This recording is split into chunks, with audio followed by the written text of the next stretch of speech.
But what's fascinating too, so if we go back to the time of Paul, because if he looks at his own scriptures, like in Deuteronomy, like that would be a false prophet if he's going to get rid of Torah and all that. So he's Yeah. kind of in it's a bit of a situation, right? So, and that then there's the other aspect of the the nations, the Gentiles coming into to worship of the God of Israel. Like that's fascinating. Like how does that happen? Like, right? Because I think Yeah. it's so hard for us to see from this point of view 2000 years later, but in those times, so you had everyone had their own nationality, their national gods and such, and to hear about the Jewish Messiah and be and I want to jump on board and worship the God of Israel. Like that's pretty huge, I think. Like I think it's maybe it's lost on us at this point that because we think of God as like God of all, which he is, but in those days they were very tribal, I guess, what you would say, or very nationalistic, and it was a whole different context to everything, wasn't there? Yeah. Oh, such an important point that you're making here in that, it was part of the reason I called the title The Weird Apostle is it's got multiple layers. It's a bit of an ironic twist, but it's trying to get people to think that Paul's world, what was normal to Paul is weird to us, and we have to defamiliarize ourselves. And really, if we want to understand Paul better, we have to go back into his world, both his Jewish and Greco-Roman world, and even seeing how those worlds overlapped.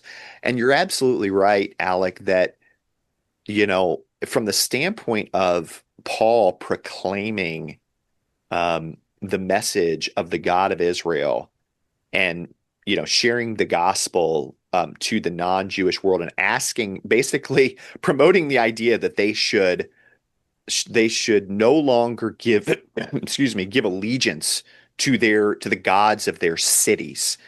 They should no longer give, and the gods, the way Paula Frederickson puts it, the ancient world was a God congested world. The gods were there was no religion in the sense of a separate category. Religion, the gods were wrapped into every aspect of society, family, and all these kinds of things. And so for Paul to essentially promote the idea that it's now time for Gentiles to turn away from their gods and give singular allegiance to the Jewish God, the God of Israel, while remaining non-Jews, while remaining as Gentiles. I mean, that was a radical message, and it was a dangerous message, Alec.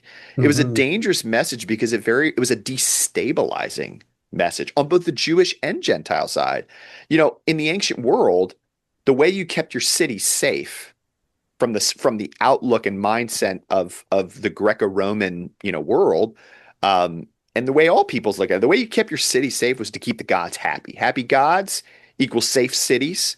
But if people who are responsible for giving obeisance and loyalty to the gods of their cities or their region, if they're not all of a sudden they're not doing their part, who are you going to blame? You're going to blame them. So these Gentile Christ followers that were followers of Paul, they were in a really difficult position because, when things would go sideways, who are you going to blame? Well, you're going to blame the people that are no longer giving proper respect, regard, and worship to the gods. And this is also very, very important, is that at the end of the day, beginning and end of the day, Paul was proclaiming a Jewish message out into the Greco-Roman world. And so, also not only if there's famine, if there's problems, if there's bad things that happen in a city, because you're going to blame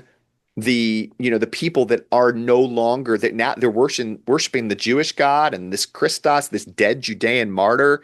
You're not only going to blame them, but you're going to know what's the root of this. Oh, so we've got a Jewish message over here that is turning people away, that is destabilizing the status quo and really the security of a city.